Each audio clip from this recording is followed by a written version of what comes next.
Welcome to the voicemail box of your local friendly Necromancer. Our hours of operation are Monday through Friday, 12 a.m. to 3 a.m. Please leave a detailed message on which human, animal, or vicious hellbeast you would like to resurrect. Your call will be returned within 3 business days to book an appointment. Please ensure to have your down payment of your soul or firstborn child, or the soul or firstborn child of another being if you do not have one, at the time of your appointment. Thank you. Hello, mortals, ghouls, and sassy spirits that everyone thinks are demonic because you were a prankster in life, and obviously now you're a prankster in death, telling people during the Estes method that The devil has marked your soul. Welcome to the Local Necromancer's Coffee Break, a podcast where we transcend this boring ass human life to absorb all of the paranormal juices. That's a thing now, isn't it? Yep, that's a thing.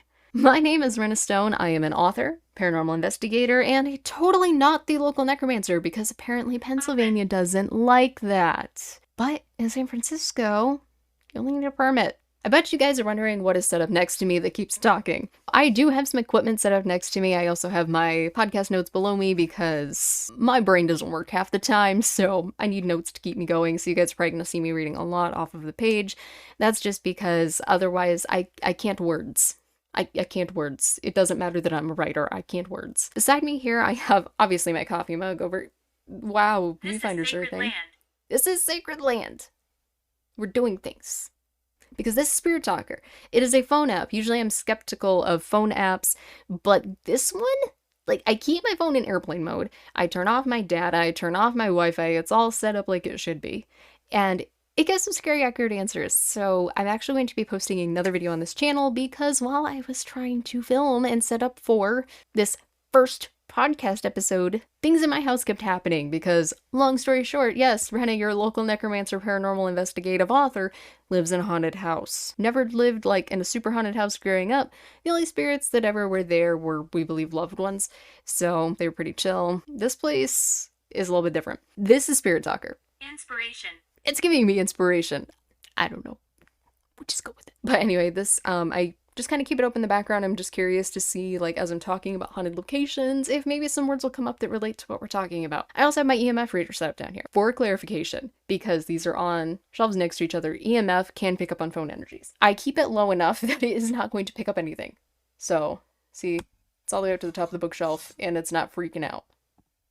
It's only gonna freak out if it's, like, right beside it. Or if I smack it on something. So I do leave those two things running throughout the podcast, so enjoy whatever the hell comes across them. So this podcast is the product of me trying and failing to start a writing podcast, as any good author does, but I've never claimed to actually be good at authoring, so this thing was kind of born. I do enjoy talking about writing, but considering that my life is basically consumed by writing anyway, and working on my books, that can get a little overwhelming, and sometimes we all need a break. Even creatives, like, we need a break from our passion once in a while. So I decided, why not go to my other passion, which is paranormal investigating, haunted locations, local legends, folklore, all that good kind of stuff. So here we will be sharing campfire stories about what goes bump in the night. You be quiet. They're gonna interrupt me. I know they are. I don't even know who I'm talking to, so if you're a family member, I'm sorry. Possessed. Oh, go. Shut the fuck up.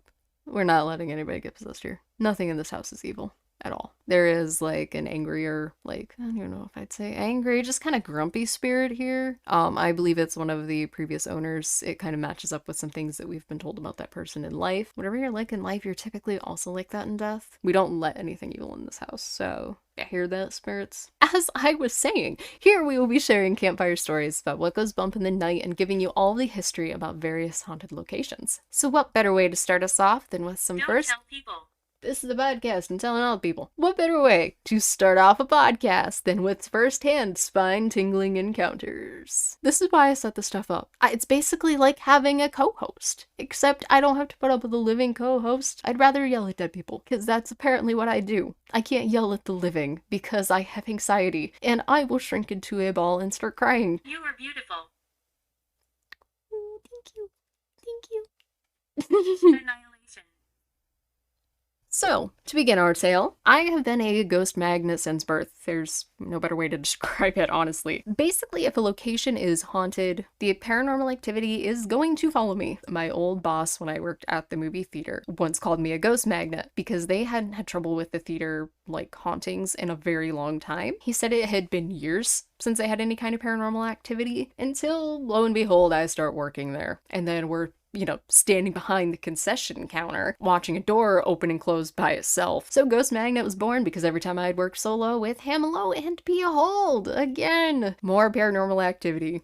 It was super great. Super fun time. He never liked working solo with me, purely because of that. I don't know if my abilities as a ghost magnet is because I actually have a lot of psychics and mediums in my bloodline. I mean, it could also be because I've spent my whole life trying to just connect with what lies beyond. Or maybe it's because I have watched way too much Scooby-Doo as a kid. We make the noises. Yeah, I have a strong feeling you make the noises in here. My first experiences happened so young that I mostly only remember what my family told me. And all of today's stories take place about relatives who had passed in recent years. One in particular was my dad. My dad, Sam, passed away in an accident when I was 3 days old, and I never got the chance to know him in life. But he's made sure to make himself very known in death. When I was 4, my mom and aunt spent a day up in Lilydale, New York. Now, if you're not familiar with Lilydale, it is a hamlet over in western New York. It's a huge gathering of psychics, mediums, spiritualists. It's a really fantastic community. And despite it being on an episode of Supernatural as, a place of fake psychics and mediums where people were getting scammed, and I very distinctly remember like all the houses that were rigged with equipment to like freak out the people who'd come to pay to get a reading. There are like some legit people there. So since my mom was getting a reading, my aunt decided that she'd stroll her around 4-year-old me throughout the walking paths, and should be interesting for a kid to look at all the cool stuff. But was that the most interesting part for me? Nope. You know what was the most interesting part? The bathroom. I'd like you to just imagine this. You're an aunt strolling around your 4-year-old niece, and your niece, while you're trying to take a piss, is sitting there in her stroller, like laughing and waving and talking to the bathroom ceiling. You turn around to ask, "What are you talking to?" And your, 4-year-old niece turns around and says, "My dad, he's up there." I was that kid. Meanwhile, in my mom's reading, the medium was able to give her incredibly specific details about my dad, their relationship, and his death to confirm that she was speaking with him. The medium said my dad felt his death was very unfair because he'd always wanted children, and he finally had me. I was his only child, and he barely got to spend 3 days with me. She told my mom how much he encouraged her to tell me about him despite how much it hurt, because he didn't want me to forget him, even though I may never know him. She then went on to pass along messages from other loved ones that became eerily accurate over 20 years later. That just said daughter.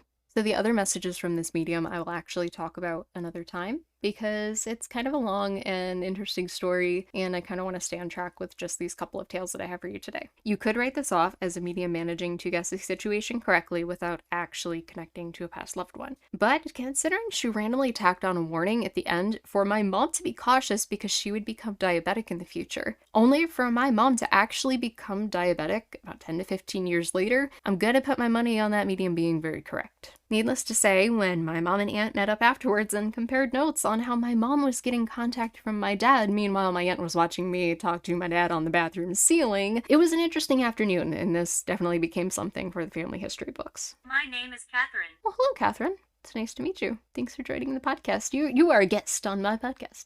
We are telling stories to people about paranormal encounters like this one. I hope you enjoy. But seriously, nice to meet you, Catherine. She screams. She screams. It's okay. Sometimes I like to scream, especially after a long shift at work.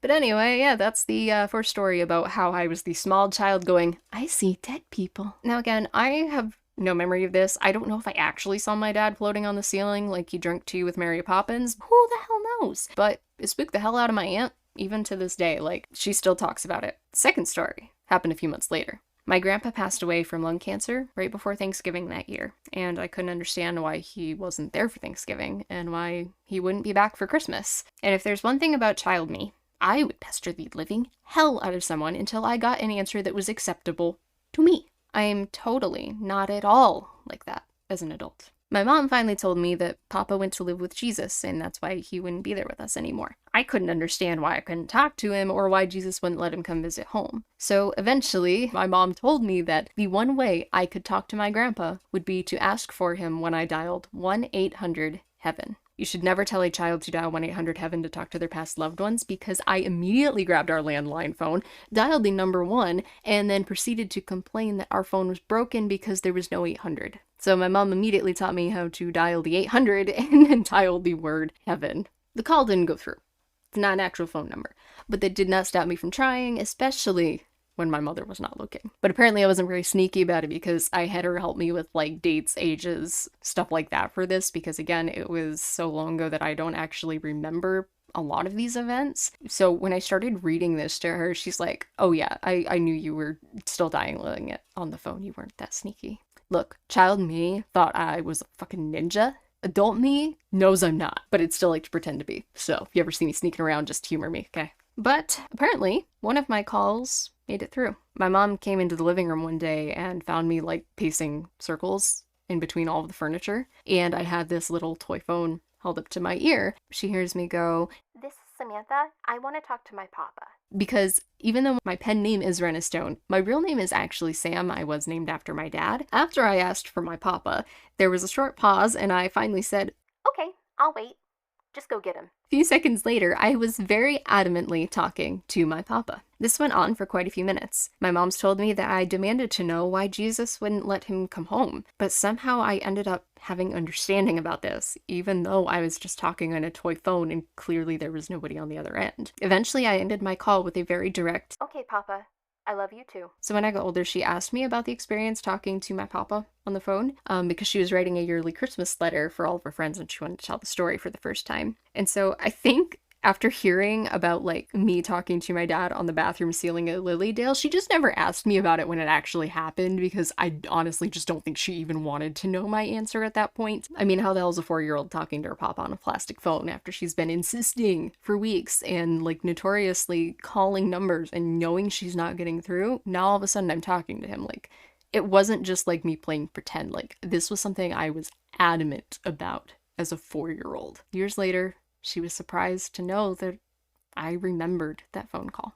And I still do to this day. I don't recall everything my papa said, but I very clearly remember pacing circles in the living room with that little phone up to my ear. And I know I was talking to him. When my mom asked me about it, I kind of looked at her weird, because I remembered talking to my papa on the phone. And I think until that moment, either I had just never thought about the phone call, or I don't know, but like it was like, until that moment, I didn't even realize he was dead when that call happened. Phone. I'm letting you guys make of that what you will. But the experience, like, it actually gives me chills to this day, because I can even recall exactly how our living room was arranged at the time, where every piece of furniture was. And the weird thing about that for me is, like, it wasn't like we had the same layout in the living room for the 20-some years that we lived there. It was that specific year, like, we had redecorated everything after my grandpa died.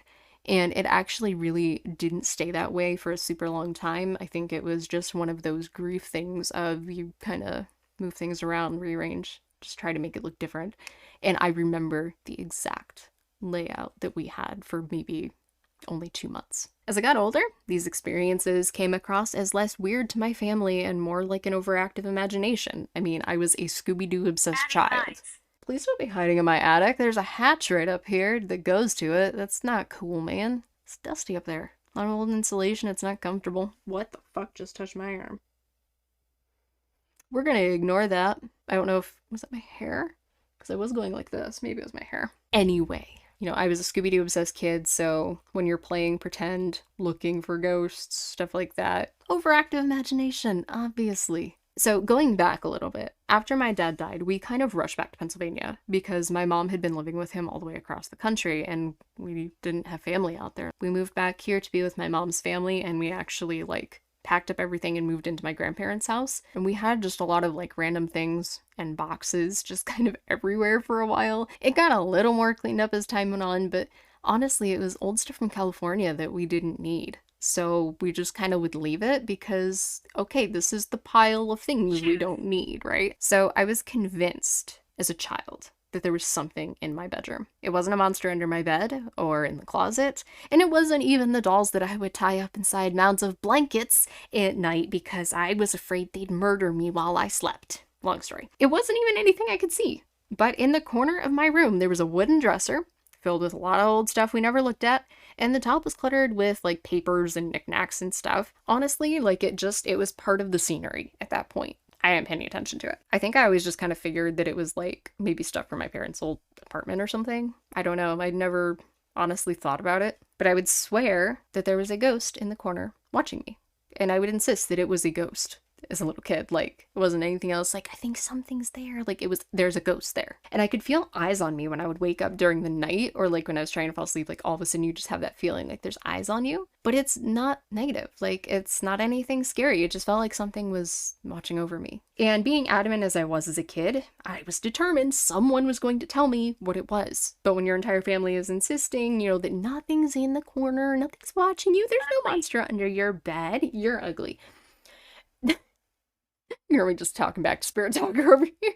I wasn't accepting the fact that there was nothing there because I knew better than that. I knew there was something in that corner. One day, a friend of my grandma's came over and he was running some phone lines and he had to run one into my room, which was going to go behind that dresser.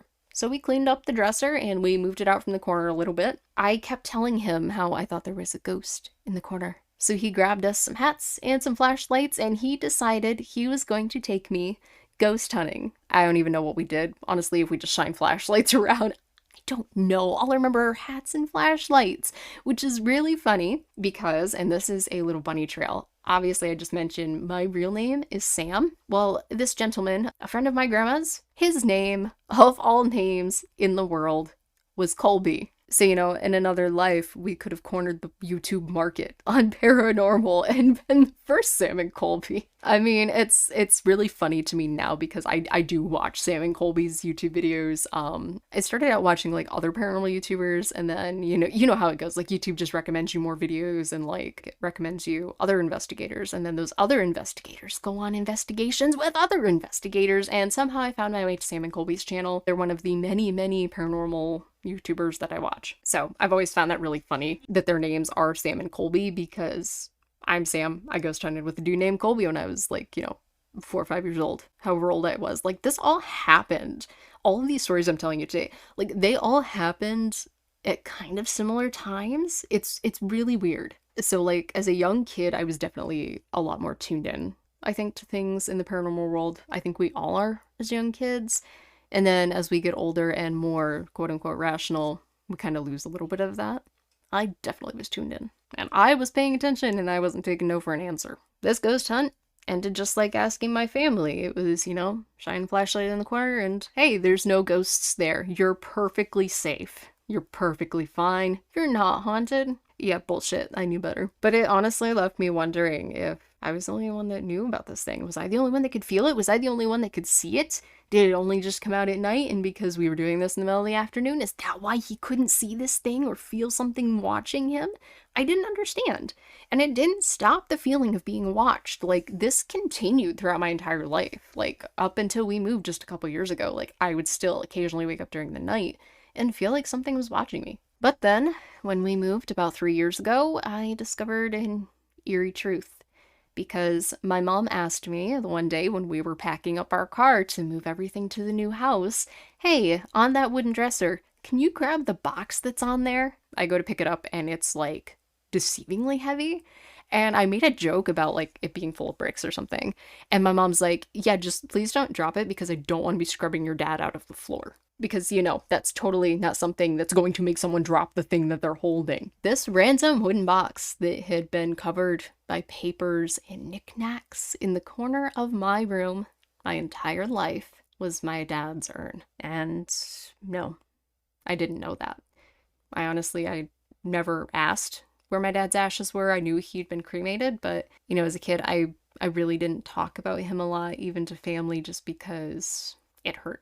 Nobody really understood the feeling of losing your dad at 3 days old and never knowing him, yet you grieve him like he was a part of your life for 20 years. I suddenly realized that, like, this is the corner that something has been watching me from, and it's the only corner of the house that my dad's ashes are in. So even though I wasn't ready to see his urn, I wasn't ready to see him, it didn't stop him from seeing me and watching over me. And now I typically wear cremation jewelry every day. I don't actually have his ashes in it yet. I literally just got it not very long ago. But I have a little cross necklace that I'm going to be putting his ashes in. I typically wear it all the time, but I forgot to put it on this morning. So great job, Wrenna. Great job. And stories like these are a fraction of why I'm invested in the paranormal, but the heart of it's true. Even as a little kid, I wanted nothing more than to connect with the loved ones I'd lost. And little me clearly had some tricks for how to do it. If 26-year-old me had the same confidence as 4-year-old me demanding that Jesus let me talk to my papa, man, I'd have dominated the world by now. It'd be kind of fun, actually, because I remember as a kid, I always, wrote this list of, if I become the ruler of the world, I'm gonna make all American Girl dolls free. Because I wanted one, and then I got one, and I was terrified of it because I thought it was gonna murder me in the night. Long story. Again, I've always known there's life after death, in whatever capacity that may be. Whether I'm using a flashlight with my grandma's friends, random ghost hunting radar apps as a teenager, or I'm using legitimate investigation techniques and equipment as an adult, my heart for the paranormal has never changed. My dad never wanted to be forgotten, even by someone who didn't know him. And I will investigate so that other spirits don't feel forgotten either. They deserve to have their stories told because even though they may not be my dad, they could have been someone's dad or child, sibling, aunt. They were someone to somebody. And even if they were no one to everybody, why can't we tell their story? Every story needs to be told. And I'm a writer, so what better thing for me to do than tell a story? My realm of paranormal experiences is far from being told. I have a plethora of stories from all 26, almost 27 years that I've been here. So I just couldn't fit them all, obviously, into one episode. So breaking them up by thing, I don't know if it'll go in order chronologically, or if I'll just spur the moment and be like, today I'm going to jump 15 years in the future and I'm going to talk about this other random thing that happened. But for today, I will leave you with the stories of a girl who just wanted to talk to her dad and her papa. But I can't end on that sappy of a note because that is just not my style. That is all for today, and I want to thank you all so much for joining this first episode of the Local Necromancers Coffee Break. I will be back with a lot more videos. I do have a lot of cool paranormal locations lined up to talk about. So the next episode is actually going to talk about a location called the Old Crowley Manor. It is in Erie, Pennsylvania, which is pretty local for me. So I love talking about local haunted locations, and I will go to more well-known ones in the future, but I really thought it would be fun to start with something local, and definitely I'm going to be spreading more things from this area in the podcast. So stay tuned. Don't sell your soul. Drink your coffee. Maybe sprinkle some water in there. Have a good night, guys. Audrey. Good night from Audrey. Especially good night to Audrey. Love you guys.